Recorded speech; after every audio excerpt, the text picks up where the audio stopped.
What is up, Earth's mightiest subscribers? It's Blerd without fear. Welcome back to the channel. Alright, today's video, we're gonna be pondering the question, who is Marvel's OKOYE? You can't see me, you Stevie, wondering how I reach more evolutions than Evie, and make it look easy.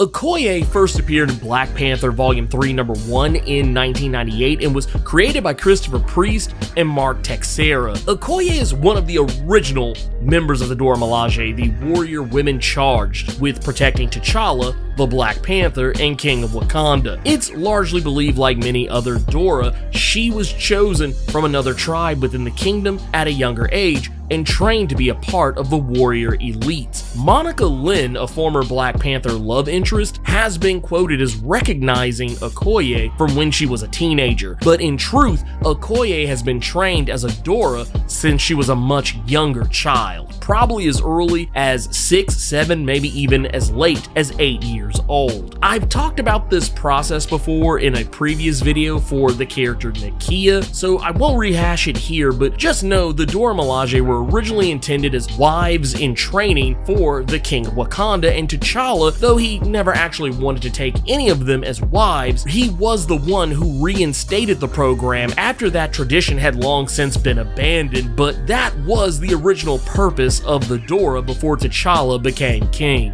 OKOYE had loyally served by T'Challa's side throughout his reign as king during the Christopher Priest run and could always be found by his side, ready to strike down his foes without question. She is a masterful hand-to-hand combat fighter, as one would expect of the Dora Milaje's general and leader, and while many times she's been seen wielding a spear as her preferred weapon of choice, she's actually skilled in the use of many other weapons, both melee and firearms. Her skill in combat is good enough that she's been able to take on various kind of baddies in the Marvel Comics universe, and even went toe-to-toe with Taskmaster, who was actively reading her movements and could perfectly mimic her own fighting style. And while he did technically beat her, she gave him more than a run for his money. She's also been deemed worthy to wield the power of the Iron Fist. As you'd expect of a general, she's a battlefield tactician that sometimes can even rival T'Challa himself. This was proven even further when T'Challa made her the leader and director of the Agents of Wakanda, the Wakandan equivalent to S.H.I.E.L.D. She was handpicked by T'Challa to lead this outfit around the time that T'Challa had first become chairman of the Avengers, making her the director of this program down to assigning operations, leading the team in the field, as well as choosing who she wanted working under her. She was responsible for dictating where they went, what they were doing, managing teams both in the field and off the field. T'Challa trusts OKOYE implicitly, and while she's largely disappeared from comics since the Christopher Priest run on Black Panther ended with Black Panther Volume 3 number 62 in 2003, she made her triumphant return to the Marvel Comics universe in Black Panther number 171 in 2018 by Ta-Nehisi Coates, thanks to how popular she was in the first live-action Black Panther movie, where she was portrayed by actress Denai Guerrera. The version of OKOYE you see now in the comics is very different in look from the original Christopher Priest days, where she's typically seen with long black hair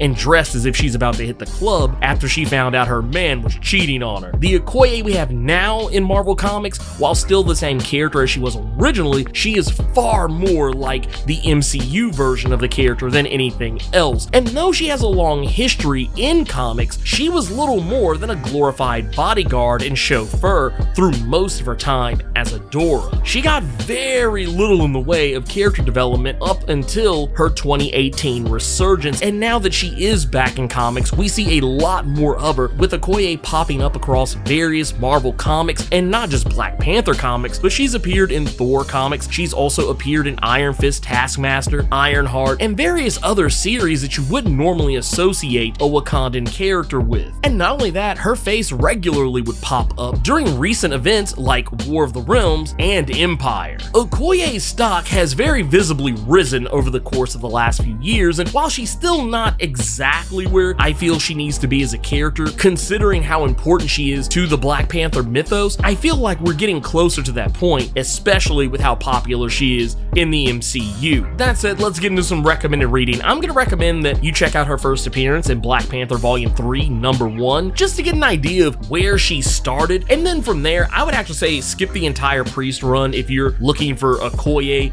representation. I would say just jump straight on over to the Wakanda Forever miniseries, which is basically Wakanda Forever Amazing Spider-Man number 1, X-Men number 1, and Avengers number 1. They're all completely separate, but they come together to form one singular story where OKOYE gets to have some much needed closure with her former best friend, Nakia, after a very long absence from comics. I'm also going to recommend you check out Black Panther and the Agents of Wakanda number 1 through 8 to witness OKOYE being the field general and director of the Agents of Wakanda and just see how much of a badass she can be when given a chance. I'm also going to recommend you check out Taskmaster number 1 through 4, though more specifically issue number 4, where OKOYE is very much present. I would definitely say if you want to read the rest of the series, it's actually a really good story, but OKOYE is only really in issue number 4. You would only really want to read the other ones if you just want the context for why everything is happening. And last but most certainly not least, I recommend you check out Iron Fist, Heart of the Dragon, number 1 through 6, though more specifically issues number 2 through 6, where OKOYE is more present in those issues.